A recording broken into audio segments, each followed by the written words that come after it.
പിതാവിൻ്റെയും പുത്രൻ്റെയും പരിശുദ്ധാത്മാവിൻ്റെയും നാമത്തിൽ ആമേൻ. എൻ്റെ പ്രിയപ്പെട്ടവരെ, വീണ്ടും കർത്താവിൻ്റെ കൈകളിൽ നിന്ന് നമ്മൾ പുതിയ ദിവസം വാങ്ങിക്കുകയാണ്. ഇന്ന് വ്യാഴാഴ്ച നവംബർ 28 നമുക്ക് പ്രത്യക്ഷ പ്രാർത്ഥനയ്ക്ക് വരാം.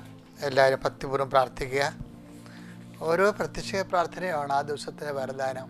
അമ്മേ പരിശുദ്ധ അമ്മേ, അമ്മേ പരിശുദ്ധ ദൈവമാതാവേ, ദൈവമാതാവേ, അന്ന് അങ്ങ് കൃപാസനത്തിൽ പ്രത്യക്ഷപ്പെട്ട് വരാൻ പോകുന്ന മഹാദുരന്തത്തിൽ നിന്ന് രക്ഷപ്പെടാൻ എല്ലാവർക്കും വേണ്ടി പ്രാർത്ഥിക്കുവാനും ആവശ്യപ്പെട്ടിട്ട് 20 വർഷം തികയുന്ന ഈ വേളയിൽ കൃപാസനത്തിലൂടെ ഞങ്ങൾക്കും ഈ ദേശത്തിനും അങ്ങ് മധ്യസ്ഥം തേടി തന്ന എല്ലാ അനുഗ്രഹങ്ങൾക്കും കൃപകൾക്കും ഞങ്ങളിപ്പോൾ ഹൃദയം നിറഞ്ഞ നന്ദി പറയുന്നു. അമ്മേ പരിശുദ്ധ ജപമാല മാതാവേ, സകല കൃപാസനം പ്രാർത്ഥനയോടും ചേർത്ത് ഞങ്ങളിപ്പോൾ പ്രാർത്ഥിക്കുന്ന ഈ കുടുംബത്തിന്റെ പ്രത്യേക നിയോഗം. പിന്നെ എല്ലാ ദിവസവും ചിലപ്പോൾ ഒരേ നിയോഗം തന്നെ വെക്കേണ്ടി വരുമായിരിക്കും. കാര്യം ചിലപ്പോൾ നിങ്ങളുടെ വിവാഹമോ അല്ലെങ്കിൽ നിങ്ങളുടെ വീട്ടിലുള്ള എന്തെങ്കിലും അടിയന്തരങ്ങൾ ചിലപ്പോൾ അടുത്ത മാസമൊക്കെ ഇരിക്കാം. പക്ഷേ നിങ്ങൾ സ്ഥിരമായിട്ടിത് ആ നിയോഗം തന്നെ വെക്കണം. അത് വേറെ നിയോഗം വെക്കാം, പക്ഷെ അങ്ങനെ വരുമ്പോൾ നമുക്ക് അത്രയും സപ്പോർട്ട് കിട്ടും, പ്രയർ സപ്പോർട്ട് കിട്ടും.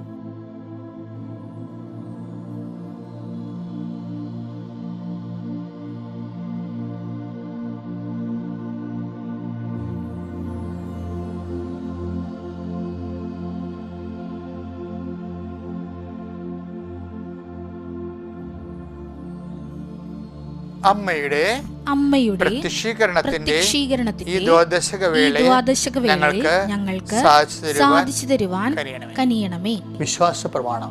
സർവശക്തനായ പിതാവും ആകാശത്തിന്റെയും ഭൂമിയുടെയും സൃഷ്ടാവുമായ ദൈവത്തിൽ ഞാൻ വിശ്വസിക്കുന്നു.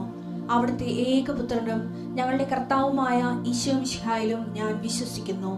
ഈ പുത്രൻ പരിശുദ്ധാത്മാവിനാൽ ഗർഭസ്ഥനായി കന്യകാമറിയത്തിൽ നിന്ന് പിറന്ന് പൊന്തിയോസ് പീലാത്തോസിന്റെ കാലത്ത് പീഡകൾ സഹിച്ച് കുരിശിൽ തറയ്ക്കപ്പെട്ട് മരിച്ച് അടക്കപ്പെട്ട് പാതാളങ്ങളിൽ ഇറങ്ങി മരിച്ചവരുടെ ഇടയിൽ നിന്ന് 3-ാം നാൾ ഉയർത്ത് സ്വർഗത്തിലേക്ക് എഴുന്നള്ളി സർവശക്തിയുള്ള പിതാവായ ദൈവത്തിന്റെ വലതുഭാഗത്തിരിക്കുന്നു. അവിടെ നിന്ന് ജീവിക്കുന്നവരെയും മരിച്ചവരെയും വിധിക്കുവാൻ വരുമെന്നും ഞാൻ വിശ്വസിക്കുന്നു. പരിശുദ്ധാത്മാവിലും ഞാൻ വിശ്വസിക്കുന്നു. വിശുദ്ധ കത്തോലിക്കാ സഭയിലും പുണ്യവാന്മാരുടെ ഐക്യത്തിലും പാപങ്ങളുടെ മോചനത്തിലും ശരീരത്തിന്റെ ഉയർപ്പിലും നിത്യമായ ജീവിതത്തിലും ഞാൻ വിശ്വസിക്കുന്നു. ആമേൻ. സുഖസ്ഥനായ ഞങ്ങളുടെ പിതാവേ, അങ്ങയുടെ നാമം പൂജിതമാകണമേ. അങ്ങയുടെ രാജ്യം വരണമേ. അങ്ങയുടെ തിരുമനസ് സ്വർഗത്തിലെ പോലെ ഭൂമിയിലും ആകണമേ. അന്നു വേണ്ടുന്ന ആഹാരം ഇന്ന് ഞങ്ങൾക്ക് തരണമേ. ഞങ്ങളോട് തെറ്റ് ചെയ്യുന്നവരോട് ഞങ്ങൾ ക്ഷമിക്കുന്നത് പോലെ ഞങ്ങളുടെ തെറ്റുകൾ ഞങ്ങളോടും ക്ഷമിക്കണമേ. ഞങ്ങളെ പ്രലോഭനത്തിൽ ഉൾപ്പെടുത്തരുതേ, തിന്മയിൽ ഞങ്ങൾ രക്ഷിക്കണമേ. ആമേൻ. നന്മ നിറഞ്ഞ മറിയമേ, സ്വസ്തി. കർത്താവ് അങ്ങയുടെ കൂടെ സ്ത്രീകളിൽ അങ്ങ് അനുഗ്രഹിക്കപ്പെട്ടവളാകുന്നു. അങ്ങയുടെ ഉദരത്തിൻ ഫലമായി ഈശോ അനുഗ്രഹിക്കപ്പെട്ടവനാകുന്നു. പരിശുദ്ധ മറിയമേ, തമ്പുരാന്റെ അമ്മേ, പാപികളായ ഞങ്ങൾക്ക് വേണ്ടി ഇപ്പോഴും ഞങ്ങളുടെ മരണസമയത്തും തമ്പുരാനോട് അപേക്ഷിക്കണമേ. ആമേൻ. കർത്താവിന്റെ ഉന്നതമായ നാമത്തിന് സ്വസ്ത്രം ചെയ്യുന്നു. കൈകൾ കുപ്പി ശിരസമിച്ച് അനുഗ്രഹം സ്വീകരിക്കുക. കർത്താവെ, നിന്റെ ഉന്നതമായ നാമത്തിന് സ്വസ്ത്രം ചെയ്യുന്നു. കർത്താവെ, നിന്റെ വിശുദ്ധ പൗരോഹിത്യത്തെ മഹത്വപ്പെടുത്തണമേ. കർത്താവെ, സഭയുടെ സാന്നിധ്യം പ്രകടമാക്കണമേ. ഇന്ന് നവംബർ 28 വ്യാഴാഴ്ച അങ്ങയുടെ മക്കൾക്ക് വേണ്ടി ഞാൻ പ്രാർത്ഥിക്കണം. ഈശോയെ, അങ്ങയുടെ മക്കൾ ഇന്ന് എവിടെയെല്ലാം പോകുന്നു അവിടെയെല്ലാം നിന്റെ സന്നദ്ധം, നിന്റെ സാന്നിധ്യം. wherever you go I will be there, I'll be with you എന്ന് പറഞ്ഞിട്ട് ഈശോയെ, നീ എവിടെ പോയാലും. ജോഷുവ 1:9 വചനം ഉടമ്പടി വചനമാണ്. ഉടമ്പടി വചനമാണ്, ഉടമ്പടി വാഗ്ദാനമാണ്. അത് ഉടമ്പടി എടുത്തിരിക്കുന്നവർക്ക്, അത് വിശ്വസിക്കുന്നവർക്ക് ദൈവം അത് നിരന്തരം നിന്ന് വലിക്കുന്ന വചനങ്ങളാണ്. അതാണ് wherever you go I will be there, I will be with you. നീ എവിടെ പോയാലും നിന്റെ കൂടെ ഞാനുണ്ടായിരിക്കും. കർത്താവെ, അങ്ങയുടെ സാന്നിധ്യം അങ്ങയുടെ മക്കളെ ജീവിതത്തിൻ്റെ ഓരോ ആവശ്യത്തിനെ ഇന്ന് പോകുന്ന എല്ലാ ഇടങ്ങളിലും അങ്ങയുടെ സാന്നിധ്യം ഉണ്ടാകട്ടെ. ഇന്ന് ഞങ്ങളുടെ കുടുംബത്തിൻ്റെ നിലനിൽപ്പിന് വേണ്ടി, ജീവിതത്തിൻ്റെ നിലനിൽപ്പിന് വേണ്ടി കണ്ടുമുട്ടുന്ന ഓരോ വ്യക്തികളിലും അവരുടെ സംഭാഷണ മധ്യേ, ഞങ്ങളുടെ സംഭാഷണ മധ്യേ കർത്താവെ നിന്റെ സാന്നിധ്യം പ്രകടമാകണമെന്ന് പ്രാർത്ഥിക്കുന്നു. കർത്താവെ, എന്ത് നടക്കാത്ത കാര്യമായാലും എന്ത് ചെയ്തു തരാൻ ബുദ്ധിമുട്ടുള്ള വിഷയമായാലും കർത്താവ് നീ പറഞ്ഞല്ലോ നിൻ്റെ ഭാരം ലഘുവാണെന്ന്. അതുപോലെ കർത്താവ് നിൻ്റെ ഭാരമാക്കി ഞങ്ങളുടെ ഭാരത്തെ മാറ്റണമെന്ന് പ്രാർത്ഥിക്കുന്നു. അപ്പോഴത് ഓട്ടോമാറ്റിക്കായിട്ട് ലഘുവായി മാറും. കർത്താവ് നിൻ്റെ മക്കൾക്ക് വേണ്ടി പ്രാർത്ഥിക്കുകയാണ്. അവിടെ ഇന്നത്തെ ഭാരങ്ങൾ നീ ലഘുവാക്കണമെന്ന് പ്രാർത്ഥിക്കുന്നു. നിൻ്റെ സ്നേഹം കൊണ്ട്, നിന്നിലുള്ള ഞങ്ങളുടെ വിശ്വാസം കൊണ്ട്, നിന്നിലുള്ള ഞങ്ങളുടെ ആശ്രയങ്ങൾ കൊണ്ട് ഞങ്ങളുടെ ജീവിത ഭാരം നിൻ്റെ നാമത്തിലെ ലഘുവാകട്ടെ എന്ന് ഈശോനാമത്തിൽ പ്രതീക്ഷിക്കുന്നു, പ്രത്യാശിക്കുന്നു, ഈശോനാമത്തിൽ കൽപ്പിക്കുന്നു. ദൈവത്തിൻ്റെ കരുണ നിന്നെ ആവശ്യിക്കട്ടെ.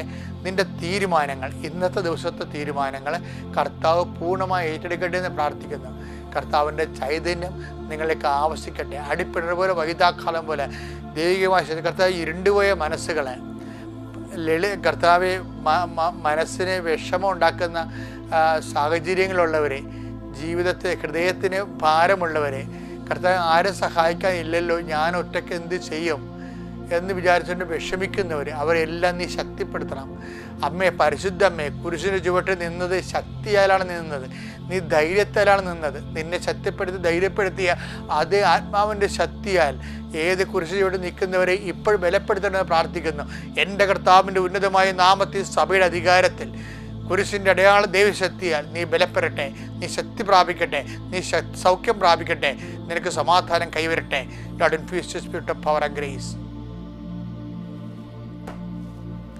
എൻ്റെ പ്രിയപ്പെട്ടവർ, നമ്മൾ ഇന്ന് അവർ ഡെയിലി ബ്രെഡിലെ അന്ന് വേണ്ട ആഹാരത്തിൽ അനുദിന പ്രാർത്ഥനയിൽ ഇപ്പം അനുദിന പ്രാർത്ഥന ഇപ്പം കഴിഞ്ഞത്. ഇനി ഇതിനകത്തുള്ള വചനമാണ് ഡെയിലി ബ്രെഡ് എന്ന് പറയുന്നത്. അവർ ഡെയിലി ബ്രെഡിൽ നമ്മൾ ഇന്ന് വായിക്കാൻ പോകുന്ന വചനം ലൂക്കായുടെ സുവിശേഷം 8:16. ആരും വിളക്ക് കൊളുത്തി പാത്രം കൊണ്ട് മൂടുകയോ കട്ടിലിനടിയിൽ വയ്ക്കുകയോ ചെയ്യുന്നില്ല. ലൂക്കാ സുവിശേഷം 8:16. ആരും വിളക്ക് കൊളുത്തി പാത്രം കൊണ്ട് മൂടുകയോ കട്ടിലിനടിയിൽ വെക്കുകയോ ചെയ്യാറില്ല. മറിച്ച് അകത്ത് പ്രവേശിക്കുന്നവർക്ക് വെളിച്ചം കാണാൻ അത് പീഠത്തിന്മേൽ വയ്ക്കുന്നു. സാധനം നമുക്കറിയാമല്ലോ, വിളക്ക് കെടുത്തുമ്പോഴാണ് യഹൂദ പാരമ്പര്യം അനുസരിച്ച് ഒരുതരം ഗ്ലാസ് പോലെ പാത്രം കൊണ്ട് മൂടുക. ഇപ്പോഴും അങ്ങനെ ചെയ്യുന്ന ആൾക്കാരുണ്ട്. പണ്ടൊക്കെ നമ്മുടെ പല പള്ളികളിലൊക്കെ അൾത്താരയിൽ തിരി കത്തിക്കുമ്പോൾ ഒരു കപ്പേര് ഒരു കമ്പിൽ ഒരു പാത്രം ഘടിപ്പിച്ചിട്ട് അതുകൊണ്ട് ഇങ്ങനെ കെടുത്തി വെക്കും. വിളക്ക് കെടുത്തുന്നതിനാണ് ആൾക്കാർ കിട്ട വിളക്കാണ് കട്ടിലടി വെക്കേണ്ടത്, പാത്രം കൊണ്ട് മൂടുന്നത്.